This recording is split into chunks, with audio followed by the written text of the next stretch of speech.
Alright, as part of my quest to cover all content in the game, today we're going to be covering Netracells. I also wanted to let you guys know that once we finish covering some of this older content for the newer Tenno out there, we are going to be working into more modern content as well as end-game builds and beyond. So, stick around. For this run, I'm going to be bringing the Shield Queen Hildryn, but feel free to bring any frame you know you can survive with, since if you end up playing solo, there are no revives. This is the build I'll be running with today. It can full strip armor in a single cast, and it makes use of the new and wonderful arcane expertise. Pair that with the unnecessary molt augmented, and they be melting. Pair the absurd amount of shields with the augment Aegis Gale, and you're going to see a pretty wacky synergy. For a primary, I'm taking my Broken Torrid Incarnon, but bring any primary you like that's good for clearing lots of enemies. At the time of filming this video, I hadn't even finished building my Balefire Charger, and I was still getting some wacky numbers.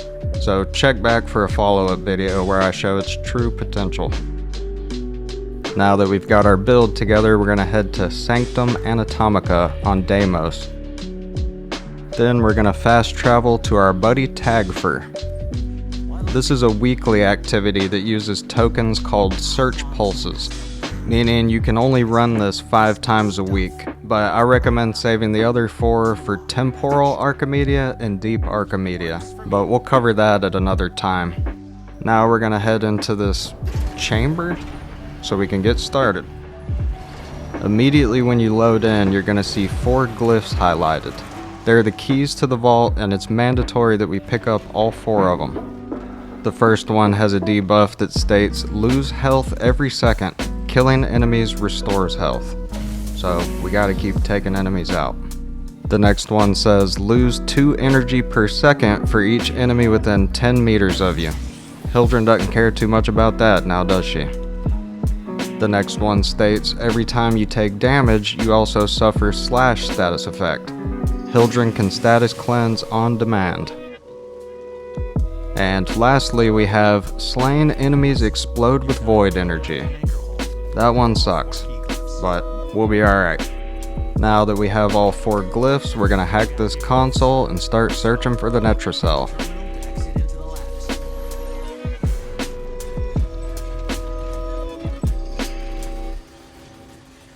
We're going to begin by following this white objective marker, which is going to lead us to another console.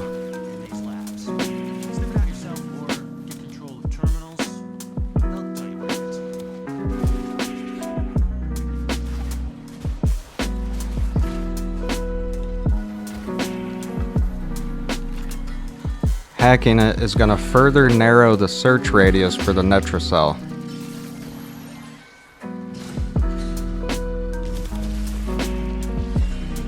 Now, we could go ahead and head to the yellow objective marker, which is the search radius for the Netracell, but screw that, that's going to take too damn long. Instead, we're going to follow all 3 of the white objective markers, which will end up telling us exactly where the Netracell is. Alright, only 1 more to go now.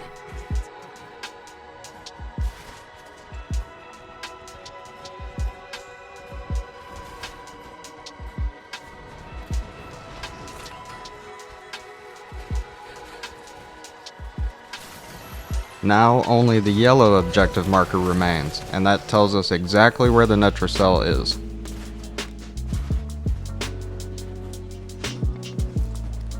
Now that we found it, we're going to insert our key glyph by interacting with it. That's going to spawn a big glowing ring as well as an alert level bar. What we need to do now is keep killing enemies while we stand inside of the ring until we get that bar all the way down to 0. Man, this Aegis Gale build is too much fun. I might have to make a dedicated video showing off its true potential now that I've got everything built on it. Once you reach somewhere around the 75% mark, a Necromite is going to spawn to try to halt your progress. Go find that little bastard and take him out.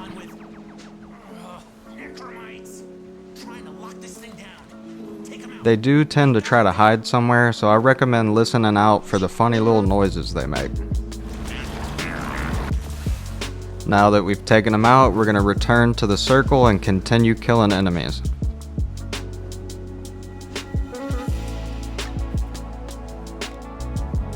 It was at this very moment I realized the ultimate and unequivocal destruction Hildren had caused had broken the game. All enemies had gone on strike and refused to spawn any longer. So I had to start this whole damn thing over again. And that is why the rest of the footage takes place in a different room.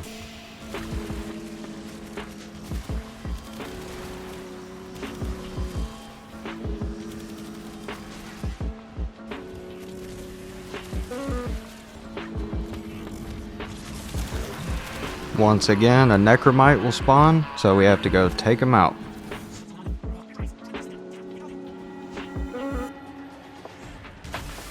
Now we head back to the ring to finish off the last of the enemies.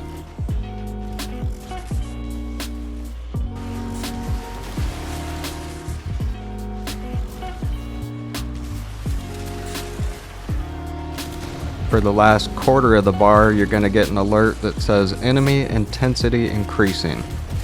If you bring a good build, you won't even notice a difference.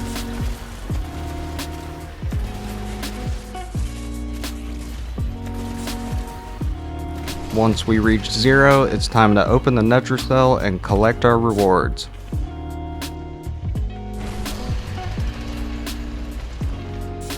Make sure to pay your respects to Ocarina of Time by smashing all the pots.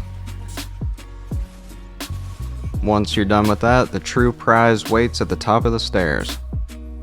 Smash it open and head to extraction.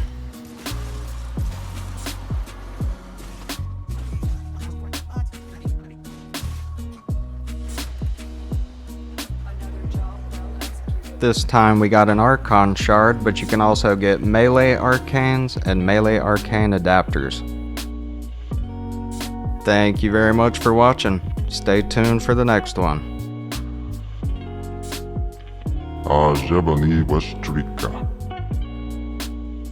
Oh yeah.